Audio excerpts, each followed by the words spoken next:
భారతదేశమే చేయిస్తుందా, లేకపోతే బెలూచ్ రెబల్స్కి పాకిస్తాన్ భారత్తో గొడవ పెట్టుకోవడం వల్ల ధైర్యం వచ్చిందో తెలియదు కానీ వరుసబెట్టి అటాక్స్ బెలూచ్ రెబల్స్ చేస్తున్నారని ఇంతకు ముందే మాట్లాడుకున్నాం. ఇందులో మరొక కీలకమైనటువంటి అడుగు పడింది. ఈవేళ ఒక పట్టణాన్ని స్వాధీనం చేసుకుని మరొక పట్టణం వైపుకి వెళ్తున్నారు అంటే ఈ లోపుగా కొంతమంది పాకిస్తాన్ సైనికులు ఎవరైతే అక్కడ శిబిరాల్లో ఉన్నటువంటి వాళ్ళు, ఎందుకంటే ఒక టీంని ఆల్రెడీ సరిహద్దులకు పంపించేశారు.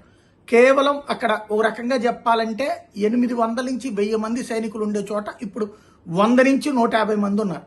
అందులో కొంతమందిని బెలూచ్ రెబల్స్ జైళ్లలో వేసేశారు, లేకపోతే వీళ్ళ దెబ్బకి వాళ్ళు పారిపోయారు, ఆ పట్టణాలని స్వాధీనం చేసుకుంటున్నారు. అదే సందర్భంలో దాదాపు 150 మంది దాకా గత 2-3 రోజుల నుంచి చంపారు. ఇప్పుడు తాజాగా చూస్తే బెలూచిస్తాన్ లిబరేషన్ ఆర్మీ అని చెప్పుకునేటటువంటి BLA పాకిస్తాన్ వాళ్ళ దృష్టిలో వాళ్ళు బెలూచ్ తిరుగుబాటుదారు లేకపోతే తీవ్రవాదులు. వాళ్ళు తాజాగా